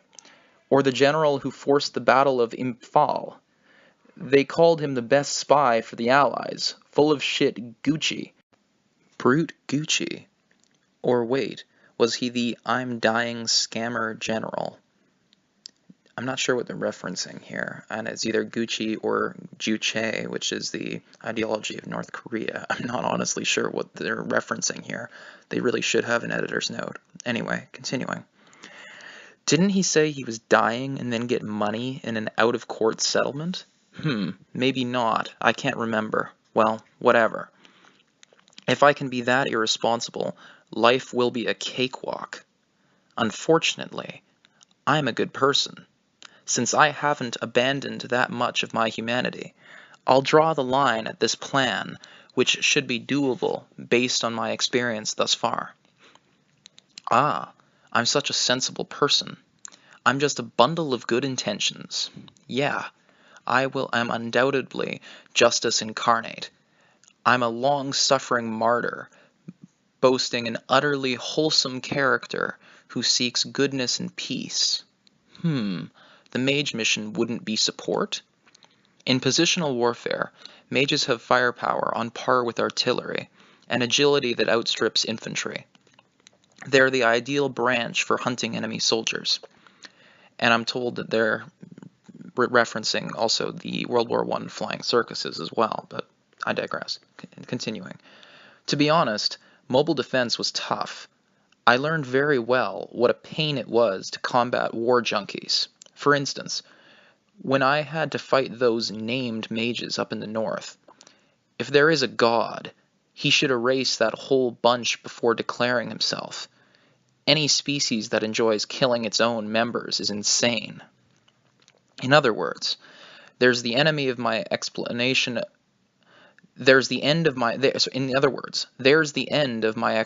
of why being X isn't a god. What can I do to escape this devil? If the devil roams a godless world, we're basically in Armageddon, right? If you want to win while minimizing your own losses, then perhaps the attritional containment doctrine. Mages are best for that. I see. You sure know how to sell it. My humble thanks, sir. Now I should probably back off a bit, but his reaction's not bad. He's hunching slightly to write something on one of his documents, so it doesn't look like he's going to press me further. This is great. If I can talk my way out of things, perhaps I should consider a career as a negotiator. But my area of expertise is human resources. Going for depth gets you a better salary than breadth, but maybe I should start planning my life after the war. Maybe I should learn a trade. Now that I think of it, I will definitely have to earn some qualifications. How can I change jobs when my resume is mage with a wealth of combat experience, can handle a fight to the death any time, any place? Like, what kind of gang are you trying to join? No one will hire me after the war at this rate. Every era has the same issue with finding occupations for ex-soldiers. If Tanya doesn't invest in herself now, she will have trouble later. It's precisely for that reason that she's going to the library, to learn about laws so she can earn a legal professional qualification or something similar that will keep her fed in the future. So hypothetically, if you were to use mages as the linchpin of this attritional containment doctrine, how many would you want? Maybe I shouldn't be planning my life in one corner of my brain. I answer the question without really considering its aim. I'm sure a battalion is the right size. It wouldn't be a huge logistical burden, and it has the minimum force required. Interesting. Well, I'll have to think about it. Young people's opinions are always beneficial, in their own way. Thank you, sir. Not realizing what just happened is a basic error. Normally, Tanya would definitely feel something was off and try to somehow avoid the incoming trouble. But this time, she's careless. Yes, even though carelessness caused all the most horrible errors in life. The Imperial Capital, at the desk of the Deputy Director of the Service Corps in the General Staff. When in doubt, learn from the lessons of the past. The military man Zatur has learned so much from history that he's criticized for being too much like a scholar. But he does it because the strategic principles of the past contain pieces that can still be applied. And because Brigadier General von Zatur is so familiar with history, he has a nose for recognizing indescribable yet fundamental change. He has learned from history to sense a shift in the tides. You could call it a feeling that the existing paradigm won't quite work for dealing with the national defense strategy issues the Empire is currently facing. He believed the teachings of history could be used as a guiding light, and they told him change would be coming. The difficult-to-grasp question of what will change is a distraction for most Imperial soldiers. Given that most of them are expected to deal with the circumstances right in front of them, that's no surprise. Considering the traditional way of thinking in the Imperial Army, which only cares about how well each individual carries out their missions, Zatur is certainly heretical. But regardless of his academic leanings, he has proven himself with outstanding achievements. The Imperial Army is open to welcoming all kinds of people as long as they can demonstrate skill as officers. And that's precisely why Zatur is respected, even within this general staff. The sight of him, lost in thought at his desk, has become a type of featured attraction at the general staff office. And no one thinks to interfere. The staffers who work under him are used to seeing him open up a philosophical text and sink deep into thought once his work is done. Ever since the war began, they have all been busy with urgent tasks, but now that both the northern and western fronts have stabilized, the lull creates some spare time so they can finally breathe. None of the officers have rested since the war began, so the general staff officers are finally given a short break as well. The younger staffers dash off in high spirits for the beer hall, where they make liberal use of their salaries, because how else will they spend them? The officer staffers take off as well, finally getting to spend time relaxing with their families. What both groups have in common is that they take their first vacations in a while and enjoy it in full. But the day they return, they find their superior officer, who clearly hasn't slept a wink, immobile and staring feverishly at his hastily scribbled notes. The officer who remained on duty tells the puzzled staff that about a half a day ago, the brigadier general returned from the war college and has been scowling at his notes ever since, as if he has forgotten everything else in the world. Puzzling indeed. Truly puzzling. General von Zetour? The field officers can't bear to see him like this, but even when they try to talk to him, his bloodshot eyes only wander over the notes spread on his desk. There isn't any other way for him to process the shock he's received. At first, he thought she was just an officer with an interesting, novel idea, and that her proposal, which he had written down, was just another way of looking at things. As he thought more about it on his way back to the General Staff office, he was impressed by her view that the conflict between exterior and interior lines might reach a head. But as he continued to ponder these ideas, he understood that his thoughts were beginning to grasp something. Then he realized that even if he didn't want to, he had to admit that the notes strewn across his desk contained an inconvenient truth. He's shocked that she can speak so lucidly on the direction the war will take, even when the General Staff is unsure. Where did such an accurate understanding come from? As far as Zetour knew, Brigadier General von Rüdersdorf was the one most sharply hinting that the tides of war would change. But even Rüdersdorf didn't seem able to see things as clearly as First Lieutenant Degrichov had proclaimed them. She said that this was a world war, and that total war would be inevitable. Anyone else hearing that would say she was deluded, but he has the feeling she just put into words the changes that the Federation and the Dominion were hinting at. She fully understands the something that both Zetour and Rüdersdorf were feeling, though they were unable to explain it themselves. It's a borderline delusional plan, but strangely persuasive. She said it as if she'd already seen it happen, and Zetour had to agree with the analysis and understanding of the situation that provided the foundation for her conviction. Suddenly, he realizes that a number of staffers are eyeing him with concern. I can't afford to make a scene in front of my men. His usual officer values clamor, but he has received such an intellectual shock that he is still reeling from the after effects. Not in the mood to shrug it off as nothing, he lets his actual feelings slip. It's world war, men. Do you really think we'll go to war against the entire world? Huh. The lower-ranking officer's expression says, "What's gotten into him?" As awkward looks appear on everyone's faces, Zetour wants to tell them he can't believe it either. But that would be more awkward.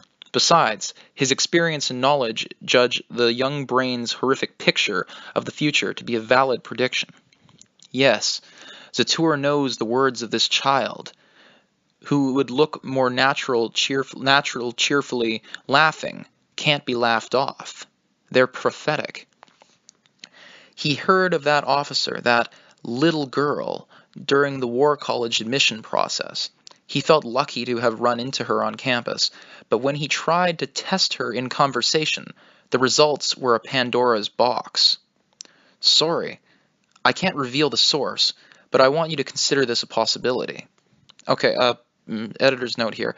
A Pandora's box references an item in Greek mythology, which was basically, the tale goes, Pandora was given a gift from the gods and told that if she opens it a little bit, then all the good things will flow from it. But if she opens it all the way, then she will unleash untold devastation on the world, and she opened it because she was given it and she didn't follow the instructions. So that's what it is, Pandora's box. Anyway, continuing. It's an awfully extreme prediction, radical even. Though he is given orders, he understands his subordinate's perplexity far more than he would like. Even he hadn't fully considered the possibility of the entire world and the Reich plunging into war, and why should he have? How extreme could you get within the bounds of reason? And radical was exactly right. But the more he thinks about it, the more horrible the possibilities that flicker across his mind. Something like that could never happen. I'll find a hole in it somewhere, he thinks. But Hypothetically, and only hypothetically, what if? What if she were right? If in that case, the Empire would have to go to war against the whole world, literally. If that happens, it wouldn't be a bad idea to give her a battalion. If we can't win unless we go insane, then we'll just have to do that. Then we'll have to do just that. And unleash the dogs of war and madness. The only thing I didn't want to be when I grew up was a horrible person. Suddenly aware of his own thoughts, Zatur is shocked. Send a child to war? That would be the worst sort of shame for a soldier. Yet he was assuming it as a given. I regret being so incompetent. The position of a high-ranking general staff member in the military is a specialist position. But you can't only be a specialist. What the Imperial Army General Staff seeks are military specialists who are simultaneously generalists with insight into a broad range of related fields. Of course, at the very least, you have to understand the combat situations as well as the rear. For that reason, officers on the elite track frequently encounter transfer milestones. Major General von Legren, stationed in the hub of this activity, personnel at the General Staff Office, is used to transfers. After all, from the perspective of his career, as important as the role of section chief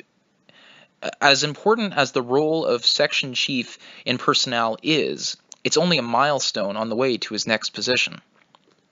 In the Imperial War College Admissions Committee meeting, he showed himself to be keeping an eye on multiple departments, and that was assessed favorably in the General Staff Office, although it was a valuation of his familiarity with the other departments as a generalist, not his skepticism of the candidate, which was what he was hoping they would consider. In any case, you can never have too many skilled generalists in a war. Before long, he was promoted to lieutenant colonel, and to Lieutenant Colonel von Legren, who has risen at a quicker pace than usual, they offer a position as a high-ranking staff officer in the operations division of the General Staff. Although his role isn't specified, a position under a high-ranking officer where he would get to be involved in the drafting of various overarching plans is proof of the Army's high opinion of him. And right upon reporting for duty, the lieutenant colonel would get a taste of the traditional slave driving. The Operations Division is a body at the center of the Army within the General Staff. The General Staff building stands in a quiet, prime location in the Imperial capital. Its exterior tranquility, appropriate to its accumulated history, bellies its awfully hectic interior. Congratulations on your promotion, Colonel von Legren. We're happy to have you. Thank you, General von Rudersdorf. Well, we're going to work you like a horse, you know. No matter how many people we get, it's never enough. Please, have a seat. Felicitations upon arrival and promotion. He has taken his orders, gathered up his things, and with his bag in hand, entered operations, where he is met by the deputy director of the division, General von Rudersdorf himself.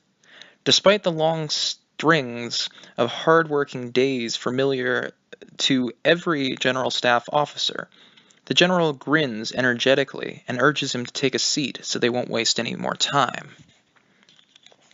The moment Legren sits down, Rudersdorf launches into the topic at hand, as if they really have not a moment to lose. Okay, Colonel, this is sudden, but I'd like you to go straight to the Northern Front. Here are your orders. Though he knows of the general's reputation for quick decisions, even Legren doesn't expect to be dispatched immediately upon reporting for duty. As you know, the strategic confusion has had serious repercussions on the way things are going up there. But Legren wears the staff braid too. It isn't just a decoration. He instantly adapts his mindset to the situation and refocuses it. In almost no time, He's listening closely to his superior, leaving no word unnoted. Well, it's no wonder given that we're suddenly performing a large-scale mobilization for an offensive on a front where we weren't planning on attacking. The Imperial Army is paying a steep price for misjudging the situation. On top of tensions to the west, the massive unexpected deployments of the Great Army are having dire consequences. It's easy to imagine the difficulties the Army in all theaters are facing as a result. The strength of interior line strategy is movement across domestic territory, but it can't be pulled off without extensive preparation. If conditions deteriorate, they can't avoid chaos. There is nothing so atrocious and wasteful for a nation as people who aren't fulfilling their duties getting paid in positions they aren't suited for. Naturally, we have reshuffled. As a result, most of the general staff members who advocated for one big push have been dismissed or demoted. Of course, the ones who did their duty without any gross errors didn't get it quite so bad, but the current mood is definitely favorable for promoting promising talents. It can be said that Lalgren himself, considering his rapid advancement and important post in the general staff, is one of those who is benefiting from the situation. It's ironic that we're short-handed, but it doesn't mean we can give a promising officer like you somewhere to flex your muscles. That's why we're having you go up north. So my orders are to gain an understanding of the situation. All things considered, the reason a general staff member from operations would be sent to the north would be inspection. Even a new staffer can understand that orders like this under these circumstances mean the higher-ups want data for long-term planning. And it's all according to the basic strategy the Empire traditionally keeps in mind, of breaking through two fronts to the best of their ability. That is, one of the fronts will surely need to be prioritized, and the higher-ups probably want information to decide which one. Exactly. The Western Front has stabilized, but we still don't want to be fighting on two fronts for very long. So we need to decide which one to settle? Exactly. After you see what's happening up north, go make observations to the west. The general nods as if to say, very well. As far as Lalgren can tell, his response was satisfactory. Yes, sir. I'll go immediately to the north. High-ranking staffers keep a bag packed with a change of clothes next to their desks so they can be ready to follow orders at any time and leave at a moment's notice. A grab bag, effectively. Lalgren learned from senior officers, so when he takes his orders, he grabs the bag he faithfully packed according to tradition and walks out the operations division door. Of course, he never imagined that his preparations would come in handy so soon. Good. Oh, and Colonel, take a look at this while you're on your way up. What is it? A paper Zatur passed along. It's worth a read. Understood. Then, if you'll excuse me, sir, I'll be going. Lieutenant Colonel von Lalgren leaves straight from there, taking a military vehicle to the station. He boards a train bound for the north, which departs not too much later. He sits in the first-class compartment reserved for high-ranking military officers, takes out the paper, and reads the title, Predictions on the Shape and Direction of the Current War. For a moment, he remembers the Deputy Director of the Service Corps, Brigadier General von Zatur's scholarly face, and the title brings back fond memories of the text's accompanying lectures on the history of the war. Zatur's habit of keeping thought is famous enough that Lalgren has heard of it. So perhaps it makes an intriguing point, and that's why General von Rudersdorf read it and recommended it to me. That is Lalgren's interpretation, but as he reads, his eyes glaze over. Not only that, as he reads further, his expression grows confused. It's the emotional disturbance of fear and astonishment. He can't help but his shock, as if he has just been whacked in the head. What is this? Is this the current war? Wait, is this kind of war even possible? His mind murmurs, profoundly doubtful. It is. The answer comes from his professional consciousness. As far as Legren knows, Zatur isn't the type of officer to go around shouting wild nonsense. On the contrary, he's rather restrained. It is the General Staff's common view that reality should be analyzed and understood, that scholarly yet realistic officer is warning them of a world that is, simply put, one of global war. Outrageous! How happy he would be if he could just laugh it off. But Legren's head in his hands, moaning to him in spite of himself, is forced to confront reality. These kind of strategy papers always entail furious debate. As a member of the General Staff, he is aware what a dilemma exterior lines versus interior lines is. Naturally, he understands how world war is possible if the parties faced with the Empire's interior line strategy were to discuss how to beat it. In that case, this is saying that the current war will inevitably develop into a global conflict? The Empire would be under siege. The problem of its fragile national defense environment, stemming from political factors, gives those in charge of it a never-ending headache.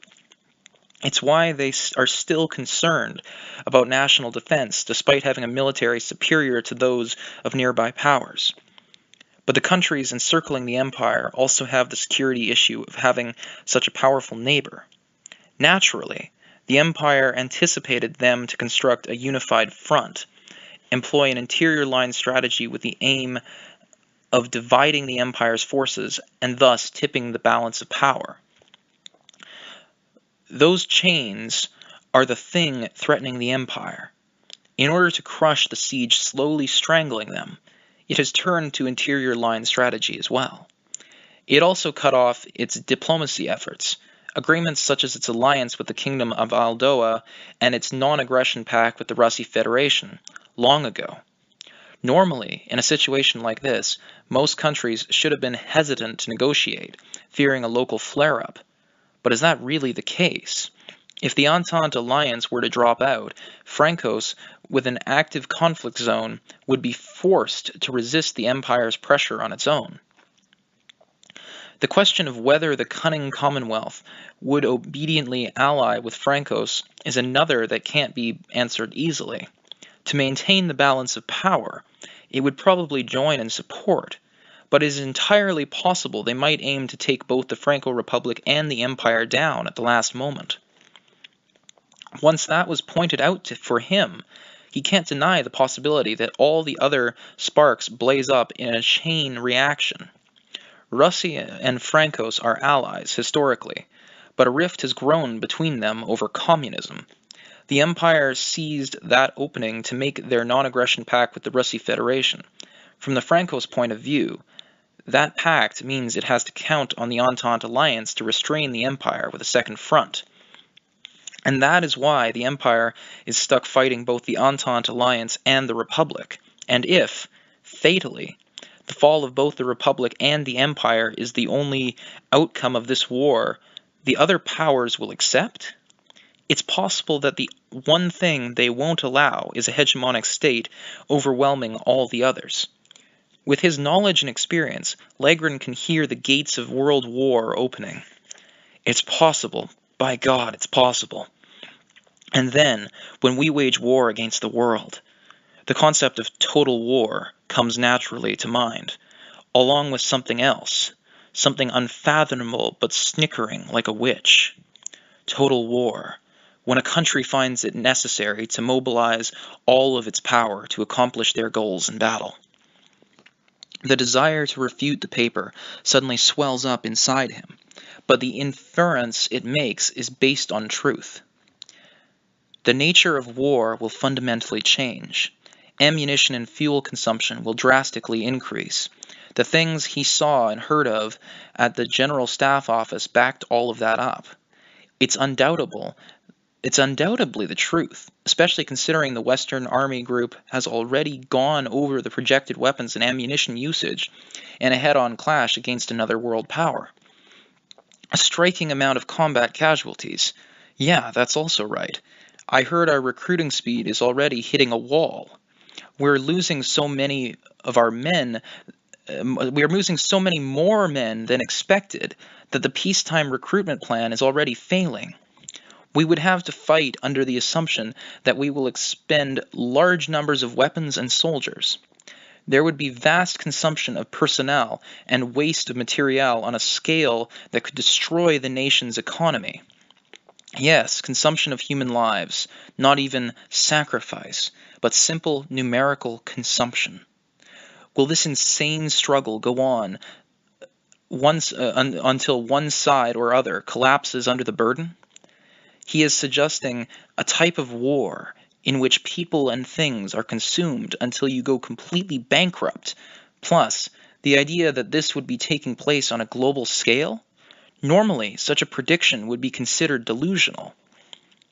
If I agree with this, what awaits us is a horrifying world where people will be numbers, disposable products. But this argument has a lot of parts that seem plausible. Still, when I think about what it would mean to accept it, no, of course it's possible to criticize both the total war and world war theories, but for some reason this still feels far too realistic. I want to deny it, but there is something in here that is undeniable. But why? Why can't I deny it? I have this bizarre sensation sticking in my throat. What is this weird feeling? I should be somehow familiar with both total war and world war. There's no way I could be familiar and with awful things like that, but I definitely have some memory of them. It's like I have a memory in some other sense. Somewhere No, I'm forgetting something. No, something is bothering me. Did I see it in some other paper? No, that's not it. I just now heard the words total war and world war for the first time. I just learned them. Then, are there some similar concepts? I don't remember anything like that. The closest thing was, yes, something I read in a science fiction novel. So if it derived from some experience I had? I barely have any frontline experience, though. I was in the field up until I reached first lieutenant, and afterwards I was stationed in the Commonwealth as military attaché.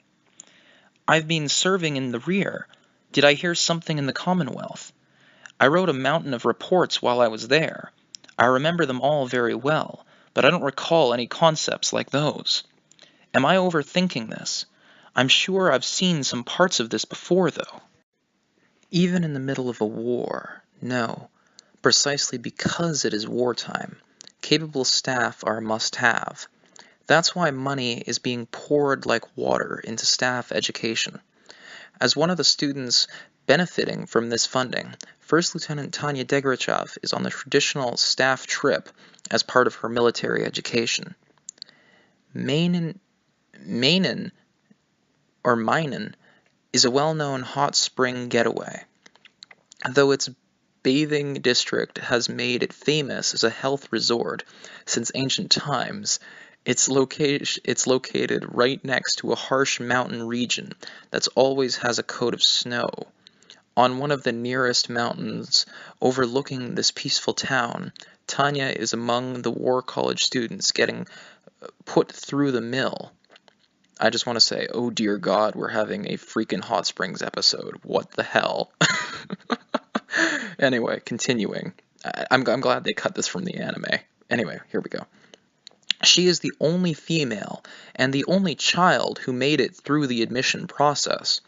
Honestly, she doesn't sense as much subjectively, but as a biological fact, it can't be denied. But in the far, far gender-free world of ladies first, Tanya, with her outwardly girlish appearance, is, albeit only relatively, blessed compared to the other students. A simple example is when they spent the night in a village on their hike. The men not only slept in a pile, but they were forced to dig trenches to do it in. Fearing the army's reputation, the superior officer allowed only Tanya to borrow a bed from one of the locals. She was also allowed to use the local army facilities. Basically, apart from the mage branch, the army is a man's world. And actually, even most of the mages remain men. Of course, There are rules and regulations about the treatment of female officers, and naturally, the dense army regulations you would expect from the Empire include provisions on how female soldiers are expected to behave. That said, most of the few female soldiers who existed before mages were from the imperial family. Drafted under that assumption, the regulations envision an imperial princess and her attendants rendering only nominal service, so they feel outrageously out of date. As you might imagine, the rules for mages on the front lines, where the members of the imperial family would never be sent, have been overhauled in recent years to make them more practical in combat conditions. The regulations for treatment of women officers in the rear, however, still read much like an old-fashioned guide to manners, since most of the women in those positions were nobles or imperial royals. And since so few female officers continue on to the War College to begin with, no one has bothered to update the War College rulebook. The regulations drawn up for imperial family women remain wholly intact. Even if they are so outdated, you want to ask how many decades or even centuries ago they were written. Any rule in the Empire that hasn't been amended or abolished is enforceable. Maybe it could be counted as an adverse effect of bureaucracy, but the law in the Empire is to follow the rules that exist, even if they privilege certain people. For that reason, they have practically rolled out a red carpet for Tanya on this trip. Oh my. The purpose of the trip is simple: endurance training under extreme conditions that dull the ability to think. Tanya knows that most of the operations that staffers running on fumes come up with are Sujin-esque nuclear landmines. I have no idea what Sujin is, and I honestly wish they would put in an editor's note here. I don't know what this means. Anyway, continuing with the text. So it makes no sense to the instructors to treat First Lieutenant Degrichoff like a woman when she's strong enough and has a wealth of combat experience. And there are no stipulations in the now classical regulations concerning women War College students about how to treat magic officers. In other words, they can't ignore the quote, women officers should be provided with appropriate accommodations, end quote, regulation. But if there's no rule stating, quote, women mage officers should not be made to carry heavy loads, end quote, they can weigh her down just as much as the others. For that reason alone, since mages can use support formulas, she was ordered to attend in full gear with a dummy heavy machine gun. Essentially, go climb a mountain in your normal full gear plus a nearly 50-kilogram machine gun to boot. If Tanya suppresses the urge to cry child abuse, there's no legal issue with it. Of course, there's no hiking trail. They are in the region where the Alpine troops train. You can only conclude that the one who designed this system was an absolute and utter sadist. You can only, even the lightly equipped Alpine infantry is groaning about this uphill trek, but the students are being made to do it in full combat gear. But teleologically, it isn't a mistake. Teleologically. I don't know what that word means. I should look it up. Anyway, continuing. Still, wouldn't it be better to not completely exhaust the staff? She can't help but think. Victor, say an enemy built a defensive firing position on that hill. You're ordered to make a swift advance on them with a battalion. But the education itself is thorough. The tired officers are mercilessly quizzed about hypothetical combat orders. Propose a strategy. A firing position on that hill? If it was up there, we wouldn't be able to break through on the ground. Would we? We wouldn't be able to break through or go to ground and find cover, would we? We'd either have to make a dejected retreat or use the heavy artillery to pummel them from a distance, or maybe have mages charge in. It would be difficult to break through in order to move swiftly forward. I propose going around. But apparently the impossibility of a breakthrough is as far as Lieutenant Victor's weary brain can get. He will employ the textbook detour strategy. Well, It's true that, from the looks of it, we would never succeed. That said, I can't imagine going around working any better. There's not very much cover, and the enemy is on higher ground. Before you could move swiftly forward, you'd be shot like sitting ducks. Then try it if you can, huh? If you think you can get around them in this steep terrain, I'd like to see you try it, dipshit. I'm telling you to look at the topography. Naturally, the instructor's angry shout sounds tough, but Tanya doesn't have time to savor the sweetness of another's mistake. Degrishav, what would you do? Damn it! You owe me, Lieutenant Victor. If you had just answered properly, no one would have gotten yelled at. She wanted to glare at him, but as long as he's at a loss, the heat is on him. Even if Victor is useless, he is a good lightning rod. I should use him like that, not tear him down. Right now, I need to prioritize getting through this first situation. Do we happen to have heavy artillery support, sir? It's important to get a basic handle on things. I can't imagine an infantry battalion would be bringing infantry guns into this mountainous region, but if the division has its own artillery, we could expect support. Or the corps artillery would be fine, but knowing whether we have support or not is crucial to the scenario. Although I'm sure he wants us to think about what we would do if we didn't have any. Still, I didn't show that I'm trying to confirm what cards are in my hand. Still, if I didn't show that I'm trying to confirm what cards are in my hand, he'll yell at me. Why didn't you consider heavy artillery support? For sure, I get it, but it's stupid. We'll say you don't. My first idea is to make a large retreat and then maneuver around along a different ridge line. Then the best thing to do is avoid unnecessary casualties. Luckily, depending on the ridgeline, it won't even take any longer than any other tactic. More importantly, there's no need to launch a reckless attack. Ordering a charge against a position with a good field of fire is not only reckless, but cruel. Can guys like that get jobs in the general staff? All I can say is I hope not. In any case, the only way to beat firepower with flesh is by having more soldiers than bullets.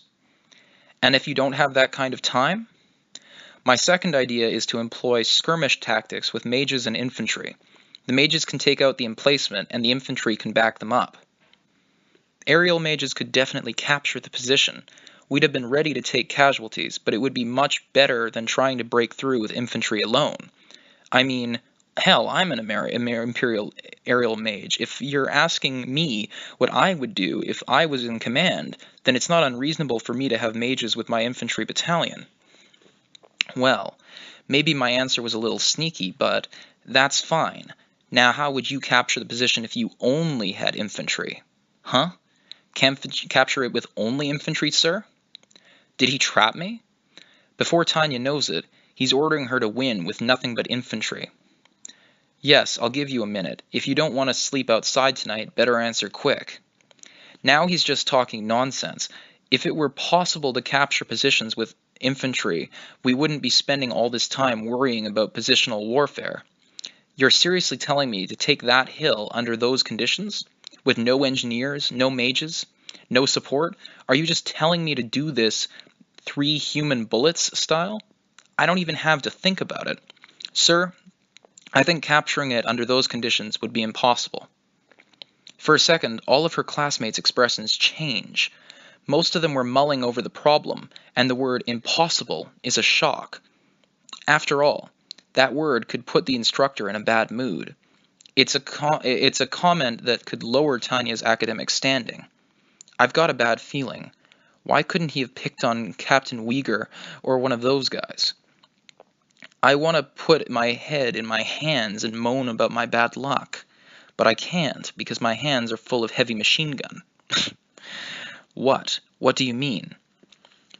Like a certain Empire of the Sun, our army has a reputation for bayonet charges, and if the opponent's interdiction fire is weak, maybe something could be accomplished with them. But rushing a Republican Army defensive position with bayonets would just be kicking a hornet's nest. A night assault is conceivable, but a mission on battalion scale in the dark mountains could end with all of us getting killed. If we think that far and still can't calculate a decent chance of success, the answer is that it's impossible. What is a staff member? Going back to basics and considering my duties and obligations, I believe capturing the hill is impossible. She makes sure she has some remarks ready to shift responsibility. People learn from mistakes. She isn't about to repeat her error of talking too much to the brigadier general in the reading room. She will make impossibility a factor of her duty, not her lack of fighting spirit. A staff member's duty is to pursue the best possible plan. In other words, according to the General Staff, capturing that emplacement is impossible. It can't be done. That's what I'm saying, anyhow. Of course, a staff member has to come up with operations that will win, but there are any number of obligations that can be used as excuses. But piling up casualties in vain would be the most abhorrent thing I could do. If he shouts at me that we prioritize victory over soldiers' lives, I won't know what to say.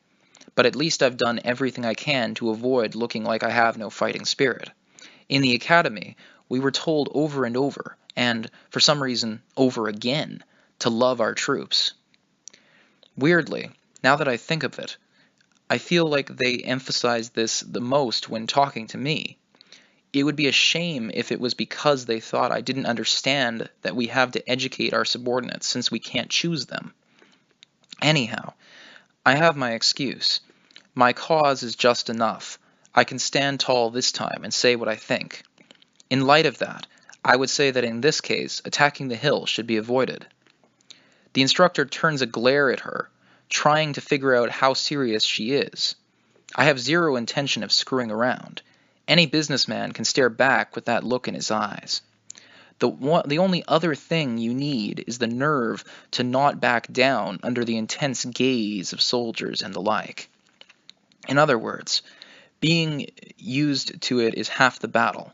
The other half is having a heart that believes in inner freedom. A heart that believes in inner freedom. All right, I'll make a note of it. Okay, we march. So he's just going to make a note of it after all. I guess soldiers don't like the way businessmen think. What should I do? I want to believe I faked him out okay, but I have the feeling getting noted isn't a good thing. And thus ends Chapter 4, which was the War College chapter. Chapter 5, the Primeval Battalion, appears to be the final chapter of Volume 1, and that will be recorded for later next week. In the meantime, I'd say my thoughts on this chapter, it was productive, to say the least. So, Tanya, as an entity in this universe, is now beginning to make far, far more influential decisions and actually have a name for herself amongst the general staff and the army. The enemy know of her by reputation, but not by name, because of her talents. But now she's actually able to display her abilities in terms of general strategic planning. And she's also showing us, due to a bit of a mistake and talking brashly to one of the generals at the library, her actions there are going to result in her getting a battalion on the front line when all she ever wanted was to basically be some moderately high-level staffer in the back, in the interior. So she's basically shot herself in the foot right here. No matter how you slice it, she wanted to be away from the front line in a high-powered position, but now she's going to be on the front line, facing death every day, and giving orders with high risk to her. Like, it's one of the bizarre things about this entire universe. Her innate abilities make it so that she's skilled at just about anything and everything. But the fact that she's so skilled is what's getting her pushed towards the front line.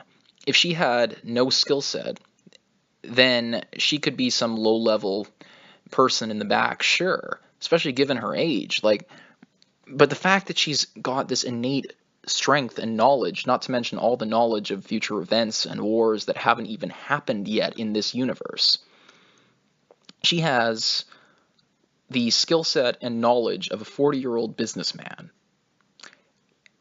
In addition to that, she has all the knowledge of everything that happened in the First and Second World Wars, as well as all the military conflicts that followed. And to top it all off, she's been studying in this world and preparing to be successful. I mean, yeah, if the war ended today, she would probably be doing something else, undoubtedly, and succeeding just the same. Not all men are created equal, and she's proving that she is among the best. Age be damned. I mean, the whole thing with this book promoting meritocracy as the ultimate value, the ultimate human value, it really connects with me, honestly. In any case, from here out, I kind of know what's probably going to happen next, but I'm not going to spoil anything. Suffice it to say, this has been a damn good book, and I still have one chapter to go, but I'm fairly sure the next book itself won't even be published for another month or two, so you might have a bit of a wait, at least once the final chapter's out. In any case, I'm going to end this here, so thanks for listening, and have a wonderful day.